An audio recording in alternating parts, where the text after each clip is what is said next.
I think we're about ready to get started, so let's jump right in. I'm Jeremy Fox, and I'm going to be talking about Kubehound, which is a Kubernetes attack graph calculator tool that we developed with the team at DataDog for our Kubernetes environment and recently open sourced.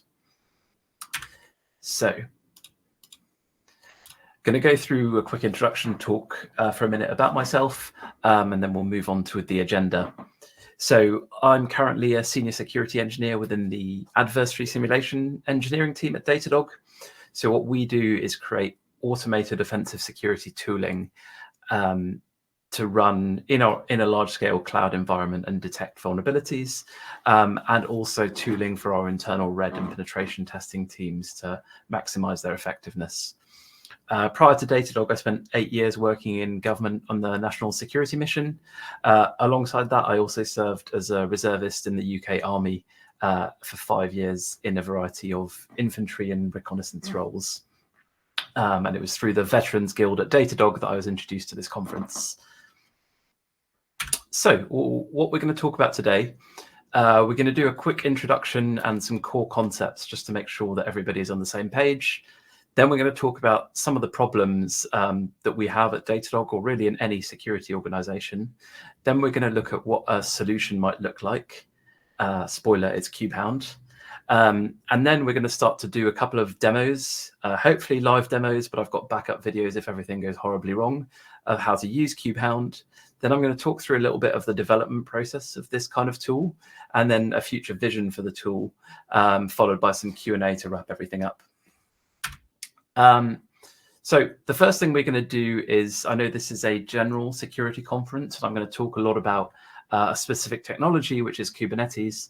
And so what I wanted to do was just get everybody on the same page and just spend a few minutes just tackling Kubernetes core concepts and Kubernetes security core concepts. So even if you're not familiar with the area, you'll have some idea what I'm actually talking about. So let's start at the beginning. And what is Kubernetes?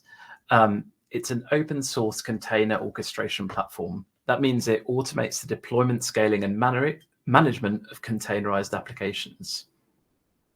So a containerized application is something that's based around a container.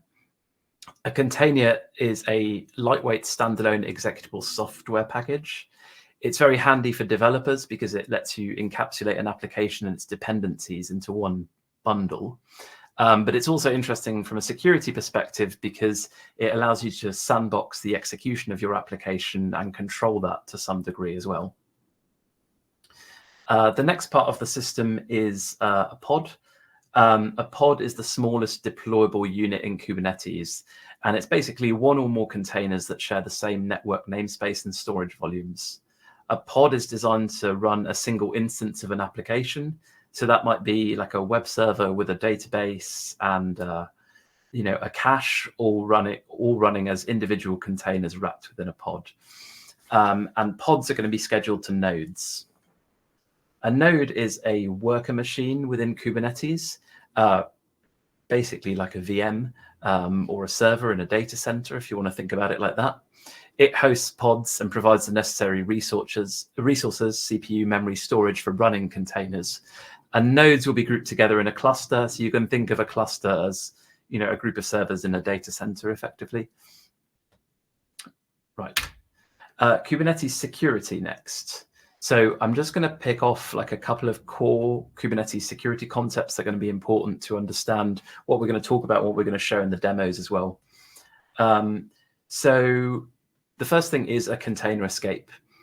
So the idea of a container escape is a container is sandboxed execution.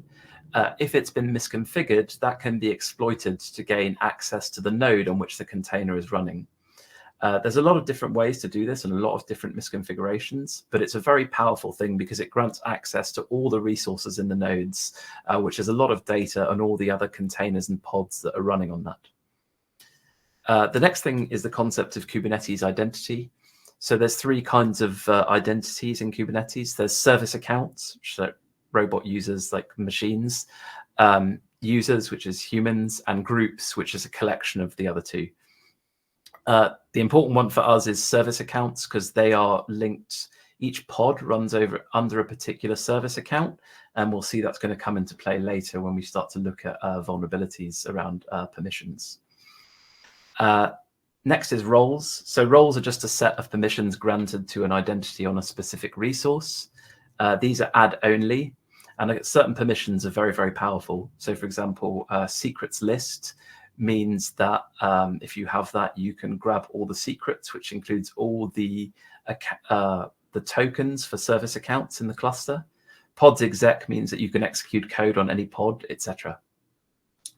And finally, mounted volumes. So containers can mount volumes inside themselves, which will either be kind of fake or projected volumes, which will contain things like the service account tokens for the identity under which they're running, or actual parts of the node file system.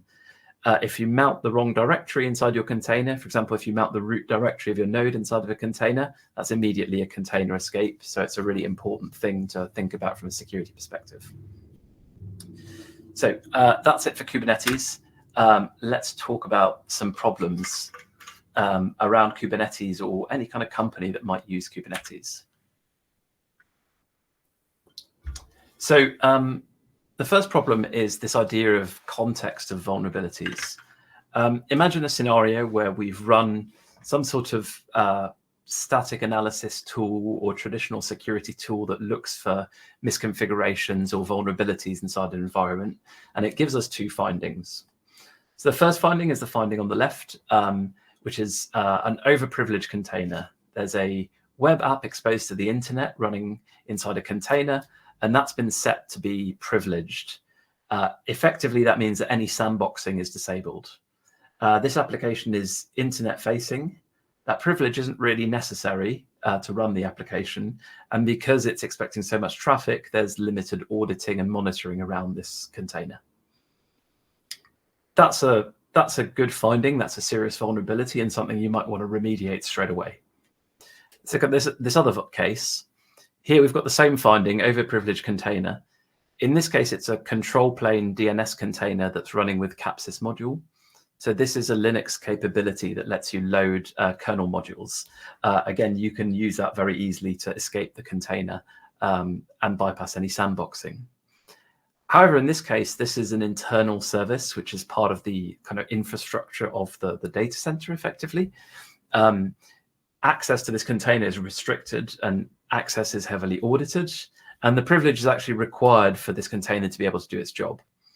So this is not really a vulnerability that's going to get fixed because it's something that is needed by design. But if you're just looking at point fixes like this, it's very difficult to distinguish between those two things without the kind of manual kind of analysis that I've just walked through.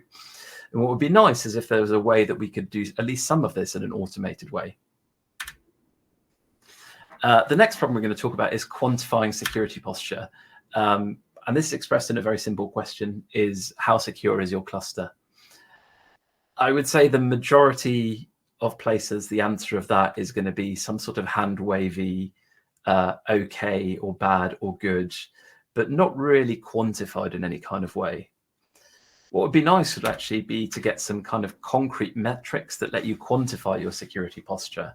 A couple of metrics that I find useful is something like, what is the shortest exploitable path between an internet-facing cluster, internet-facing service and a cluster admin? What percentage of the internet-facing services have an exploitable path to cluster admin? This should show how easy it is for an external attacker to fully compromise your environment.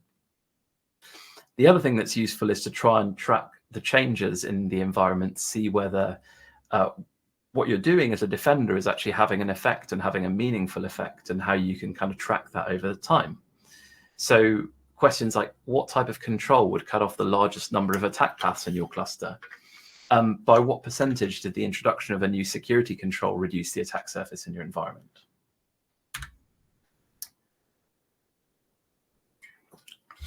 So the next problem is about, I call democratizing offensive security. So attack is actually pretty hard. The minimum you need to be able to do to, let's say, run a penetration test or a red team in a Kubernetes environment is have some pretty in-depth knowledge about Kubernetes security itself, a pretty good understanding of OS level security, because a lot of container escapes are actually all about operating system security fundamentals and abusing them. And also, the evil bit, the sort of attacker mentality, whatever you want to call it. I think at this point, it's well accepted that being an attacker does help you in defense. But as I've just said, it's actually pretty hard. And as a defender, you have a whole other job. So what would be great is if somehow that offensive security knowledge could be distilled and put into the hands of defenders in like a frictionless way. And the last thing is scale. So if we look at DataDog, and I'm sure the same is true of many other security companies like ours, the scale is pretty vast. Exactly how vast is confidential, apparently. So what I am allowed to say is that we have tens of thousands of nodes, hundreds of thousands of pods, and that we're multi-cloud. And so, yeah, it's all good to talk about problems, but let's try and talk about a little bit about what a solution to this might look like. And the solution is, in my eyes, graph theory. And when I talk about graphs, I'm talking about the thing on the left, not the thing on the right. If you don't have a computer science background, generally kind of think of the thing on the right, but that's not what I'm talking about. So just going to do a couple of recap of some terms so that we're all on the same page and that you understand what I'm talking about. First of all is, what is a graph? So a graph is a data type in computer science to represent complex nonlinear relationships between objects. These are made up of two pieces, a vertex, which is the fundamental unit of which graphs are formed, also known as the node. For a Kubernetes graph, we stay away from the word node because it's very, very confusing. And then an edge, which is a connection between vertices, also known as a relationship. And finally, a path is just a sequence of edges which joins a sequence of vertices. Just to make that a little bit more clear, I've got an example here of an attack graph in Kubernetes. If you look at the big dots, you have, those are the vertices, which here are representing a container in box 1, a volume and an identity in box 2b, or a volume in the blue box, or another node in the orange circle on the right. And then you can see these are joined by edges. In this case, these edges represent attacks. So for example, a container is linked to a node via box 2c by some edges or relationships which represent container escapes. In this case, the container is privileged, and therefore it allows these two container escapes that we've marked here to move from the container to the node.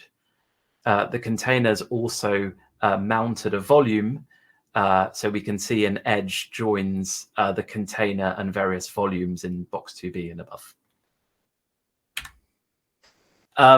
And this kind of brings us to finally, what is Kubehound and what does it do? Is Kubehound creates a graph of attack paths in a Kubernetes cluster and allows you to identify direct and multi-hop routes an attacker is able to take to move through that cluster visually or through graph queries. A couple of Kubehound concepts that are sort of layered on top of the traditional graph model. An entity is an abstract representation of a Kubernetes component, and these make up the vertices of our graph. These often map one-to-one with Kubernetes objects, but not necessarily in some cases. The next thing is edges as attacks. So all edges in the Kubehound graph represent a net improvement in an attacker's position or a lateral movement opportunity. And finally, critical asset. So this is an entity in Kubehound whose compromise would result in cluster admin or equivalent level access. The obvious one is being the ability to act as cluster admin, but there are other identities that let you do similar things. And what this gives you finally is the very powerful thing within Kubehound, that if any entity is connected to a critical asset in our attack graph, a compromise of that entity would result in complete control of a cluster. So, for example, if we go back to our internet-facing service that's running a web application, if that in the graph is connected to a critical asset, that means if an attacker was to compromise that web application, they would be able to compromise your entire cluster, which would not be good. What this looks like in practice is the figure I'm showing here. So this is a screenshot of the Kubehound tool with a simple example. You can see in green, we have endpoints, which represent, like an external service, IP ports exposed by a container. That container is running under an identity, and you can see it's linked to the identity via the identity assume edge, or indirectly via the volume discover and token steal edge.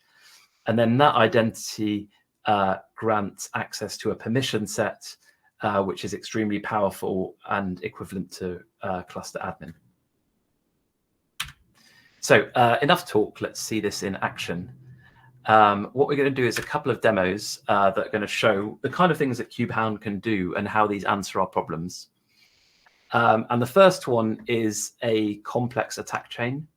What we're going to try and do is use Kubehound to find a very complex path, 10 hops from an exposed service to a critical asset.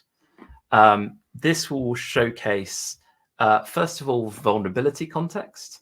It will also show us democratizing offense, because a 10-hop attack path would probably take an experienced red team or penetration tester at least a number of days to find, and you're going to have this instantly. And finally, scale, because as I said, somebody penetration testing a cluster might find one of these. This is going to find all of these.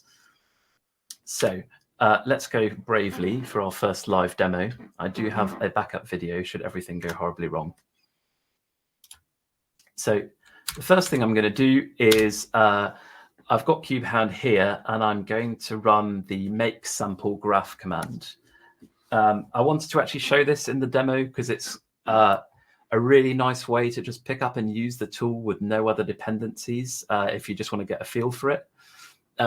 What this is actually going to do is it's going to create a mini Kubernetes cluster on your local machine just using Docker containers with this incredible tool called Kind. It's then going to go and deploy a bunch of vulnerable things in the cluster with vulnerabilities that we know. And then it's going to run Kubehound against the cluster to find all the vulnerabilities and create a sample graph. So that's what it's doing there, is it's deploying a bunch of vulnerable resources. What we're doing now is it's starting up the Kubehound backend, which is a set of Dockerized services, which we use for like databases and things like that. And then when that's done, it's actually going to run the Kubehound tool against that, and we're going to have a graph that we can kind of play around with our UI and show off our attacks. So I'm just going to load up my query. While that runs, it shouldn't be much longer. Starting up all the Docker services for the first time takes a little bit, but now we can see we're into the run of the app, and it's actually starting to find the various things in the cluster. And that's told everything down, and we're done. So if I jump in, this is my graph visualization UI. I've just done an initial query here, which is just going to give us all the vertices, and we can see all the things that we have got in our cluster. And what I'm going to do is I've got a very complex query, which you'd probably never want to use in real life. But this is just going to grab one attack path that is 10 hops long in my cluster, so we can look at it. Basically, this query looks very complicated. You'd never actually want to use something like this in real life. I'm just artificially pulling out one path so that I can demo it to you. And this is what we get. We have a 10-hop attack path that is going to go from this endpoint here, which is, again, this is all fake data. So the names are kind of, obviously fake. So this is the web proxy service port. And we can see that if an attacker were to compromise that endpoint, they would end up running on this container here. This container here, we can see is linked to the node via a CE NS enter container escape. This is because it's been misconfigured, so it's running with too many privileges. And that's going to allow us to jump onto this node here. This node here is going to be running a number of other pods as well.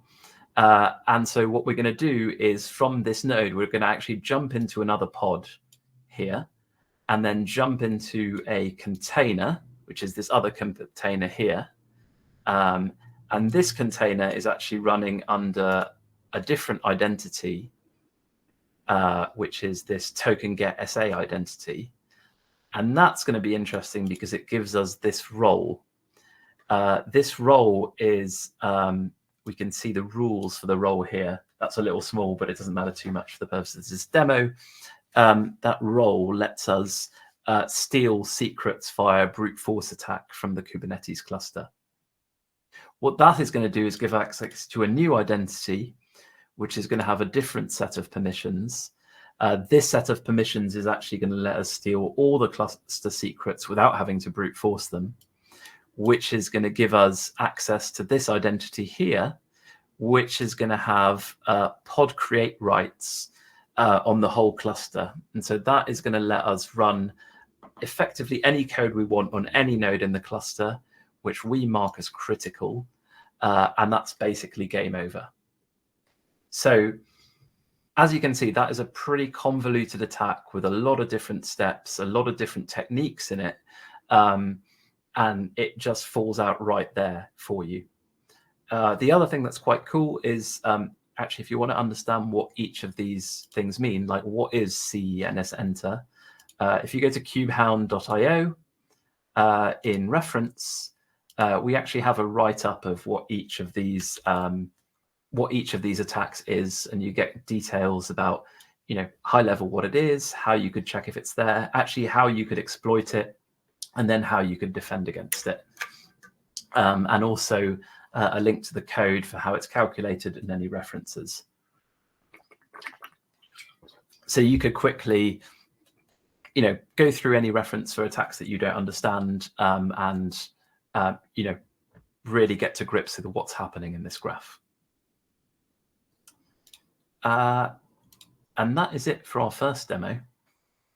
What we're going to do is actually jump right into our second demo. I didn't need to use my cheat video. And what we're going to do now is, well, we've got a graph. We're going to use it in a slightly different way and showcase how you might do a quantitative analysis of the security posture of this cluster. This cluster is deliberately vulnerable, so the analysis is going to show that the security is terrible. But what we'll actually show is also how we can look to improve it. So the first thing we're going to do is run this query here.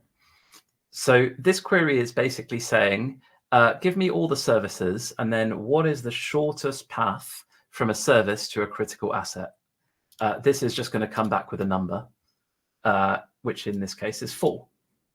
Apologies, that's a little bit difficult to see. I might zoom in a couple of bits. And one more. Okay, that's pretty short.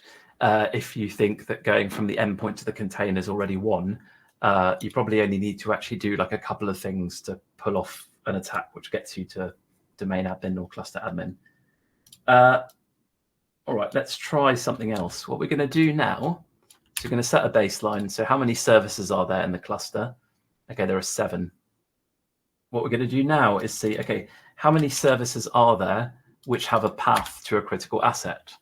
So our query here is services has critical path and count them. And that actually gives back 7 as well. So that's pretty bad. Hopefully never see this in real life, but this means that every service in our fake cluster has a path to a critical asset. So this is pretty bad. The next question is, what's going on here? Like, what is causing this? What we can do is actually, we know our shortest path is 4 hops. So maybe we want to look at what the easiest attack paths are. Let's give it another couple of hops to try and not get overwhelmed with overly complex paths like the one we had before, but showcase like a number of different attacks.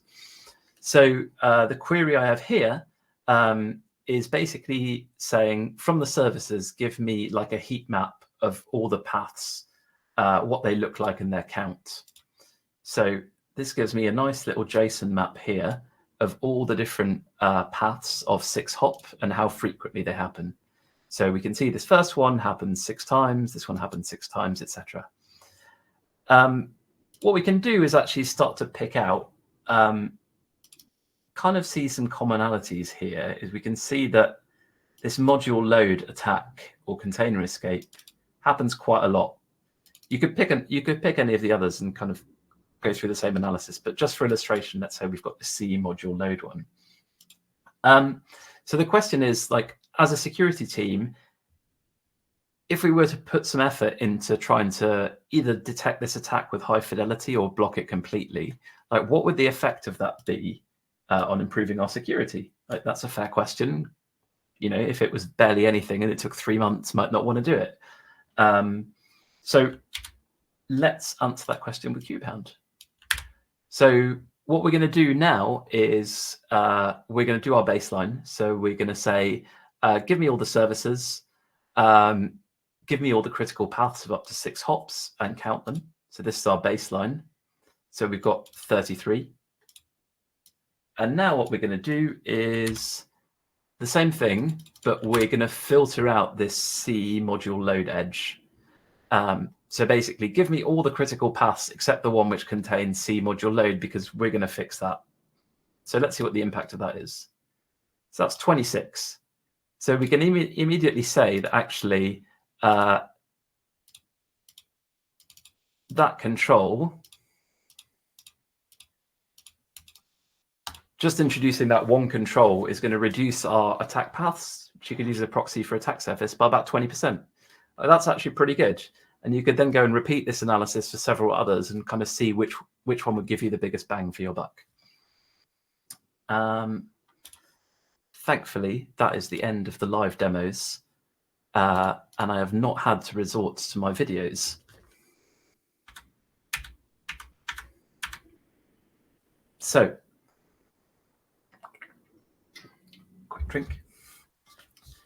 So I guess now you've seen the kind of thing that Kubehound can do. What I wanted to do is talk through a little bit of the development process and how you might start thinking about designing a tool like this. And the question is, why am I talking about this? It's basically, this is a very powerful approach. You could reuse a lot of the work that's been done here and apply it to other systems to create attack paths, attack graphs, of anything where you can collect data and sort of do some processing on it. The obvious one for me would be like workstations, like take a corporate workstation with all the apps installed and run a tool which will show you all the different attack paths that are available because of all these apps and the things that they add and the attack surface they add. You could do the same thing around SaaS identity, and I believe there are some vendors out there who are doing this at the moment. Things like permissions in HashiCorp Vault, or even the same thing we're doing for Kubernetes for like AWS or any kind of cloud environment. I believe Bloodhound already do this for Azure. But basically, anything you can think of that would have a meaningful number of attack paths, this is something that could be applied here. And so the first part was an initial research phase. In the team, we had like a baseline knowledge of Kubernetes security, but we're by no means experts. And so what we wanted to do was collate, ingest, and categorize all the Kubernetes security research of the past 5 years. So any kind of conference talks, blogs, open source tooling, videos that we could find, we read and tried to sort of categorize and filter. To give you an example, here's an attack from a presentation by CyberArk in RSA 2020. Quite an interesting one. If you have the ability to create pods, you can create a pod with an arbitrary privileged identity. That identity has the ability to read secrets. So what you do is create a pod with a container that runs a script. That script will actually try and hit the Kubernetes API endpoint, steal all the secrets, and post it to an attacker control endpoint. Quite a nifty, simple, powerful attack. So the idea is then, okay, so how might we sketch that out in like a graph-like way? So tried to break it down into what we thought like the various bits of that attack might be, and kind of created a diagram a bit like this. So you can see here it starts off by getting a secret, which gives you that ability to create pods through this role. Then that role will let you create a pod or attack pod. That pod will run under the identity of the Bootstrap signer, gives you the role, which lets you get the secrets, and then you get the secrets and your cluster admin. We did sketches like this for about the top 10 attacks we could find and tried to mix it up with different types of attacks. So some container escapes, some more kind of complex ones like this one, and everything in between. And once we had that and we kind of refined what the boxes in our diagram were looking like, we were actually able to manually create a graph using Neo4j, which is another sort of graph database technology. And this here is in Neo4j, a graph representing that sketch that I showed before. But this time we're actually scripting this. Made some adjustments to make sure that everything could fit into this kind of scheme. And once we were there, kind of had fairly good confidence that we kind of got the right abstractions in place, and we could skip through to actually defining our graph model. So that involved defining all our vertices. So what the entity type would be. So is it a container? Is it a pod? Is it a volume? What are the properties that are going to be interesting? So for a container, for example, what capabilities is it running with? What identity is it running with, etc. The edges are conceptually much more simple because we know that every edge can only be an attack. The only real property that we might want to give it is some kind of weight. But with the edges, what was important to understand was how do we calculate that edge exists? So for example, for a container escape, or the CNSEnter container escape, we know that we want to check that the container is running as privileged. And if it is, we want to draw an edge between that container and its parent node. But for every edge, we actually had to define that calculation methodology to make sure we actually could get it. So this kind of gave us the data model. And then from this, what we were able to do is say, okay, so we know what data we want to get. How do we get it? For each vertex we want to create, like what objects do we need to pull from Kubernetes API? For some, it's really easy. Like for nodes, you just get nodes. But for others, they're kind of buried in parent objects. So for example, containers are buried within pods, and how do you untangle them and all that kind of stuff. Again, going back to how do we calculate edges, and then also dependencies. So what depends on what can we do in parallel, what has to be done in sequence. And once we'd answered all these questions, we get something that looks a little bit like this. So this was the initial architecture of Kubehound. I'm not going to go too much into detail in this, but if you are interested in how all this works under the hood, we go to some detail in the blog that we released alongside the tool on the DataDog website. If you just Google Kubehound, it will come up. This diagram and many more are also in the open source repo, which is on GitHub. And obviously the code is there as well if you want to have a look. And then finally, we're into the implementation phase. So again, I'm not going to talk through this too much because it's very traditional software development stuff, and this is a security conference. But just some key principles. As I mentioned, the DataDog environment is very big. So we wanted to build something that we knew could handle that kind of scale. And part of that is focusing on performance, because we want people to be able to run this tool, as quickly as possible. Done a lot of work on this recently, and we can now run this pretty much against the biggest cluster in DataDog in we can run this against the biggest cluster in DataDog in about 5-6 minutes. The other thing is that everything will change. So everything is deliberately written to an interface that we can swap in and out for different storage technologies. And that was actually something that really helped us improve performance very quickly. And the last thing, this was always going to be built for open source. And the thing we wanted to make really easy was for contributors to contribute new attacks, because I think that's the best way for anybody in the security community that knows about Kubernetes to be able to add to the tool. So we've tried to make it as easy as possible to add a new attack into the tool. So I'd really encourage you to try and do that if it takes your fancy. And so just to wrap up, just some future bits of Kubehound and how that's going to work. The first feature is customization.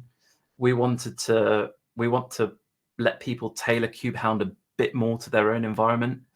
The most interesting piece for me is actually defining your own critical assets. So we've defined them in a very vanilla way, is there's a set of roles which we've deemed to be very powerful and they're game over. But that's maybe a little bit simplistic. Like you might have, certain containers that run like really sensitive data, volumes that contain really sensitive data, and you might want to define these as critical for your environment. And that's something we'd like to be able to support. A couple of other things as well, all in that kind of vein. The next thing, and for me, this is the big thing, is to actually embed extra information within the edges as in the form of a weight. And that weight could capture basically how easy is the attack to execute and how easy is it to detect. Because at the moment in Kubehound, all paths are equal. But some attacks are harder to pull off than others, or easier to detect than others. And adding a weight like this would actually help us prioritize that and let you do queries like, what is the easiest path for me as an attacker or as a defender? What is the most likely path an attacker will take? And finally, some stuff about automatically reporting some of these key security metrics. Automated reporting of some of these posture metrics like I showed in the demo, like a nice heat map of critical attack paths, in a slightly nicer format than just that JSON that I showed you in the demo, and various other bits and pieces. But on that note, you can find everything about Kubehound on kubehound.io, or just Google Kubehound and you should land on the repo, the blog, and also kubehound.io. But just like to open it up to any questions, because we've got a few minutes before the end of our slot.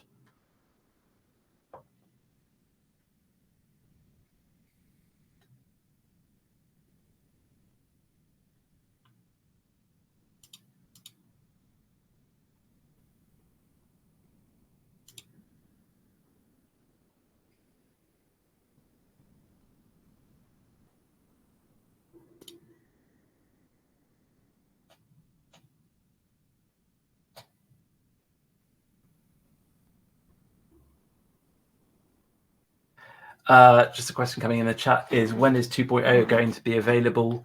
Not 100% sure. We're trying to build features iteratively. The focus has been on performance up till now, so this is the next set of features. So hopefully within the next 3 months. So thanks, Rob, for your question. Also, Chris, I just saw your messages now, so sorry I didn't reply earlier.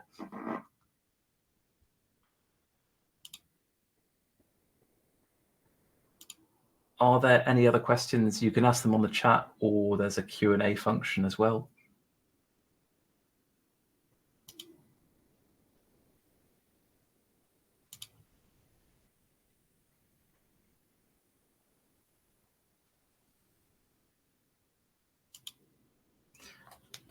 All right, if not, last call for questions.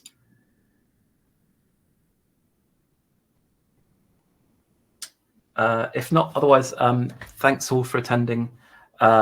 Feel free to reach out via the conference like messaging features, or my Twitter handles on the Kubernetes on the Kubehound repo, and please have a look at the blog, the website, or the code, and really appreciate any contributions if anybody is in that way inclined. But if there's nothing else, I will leave it at that and wish you all a nice weekend. Thanks, everyone.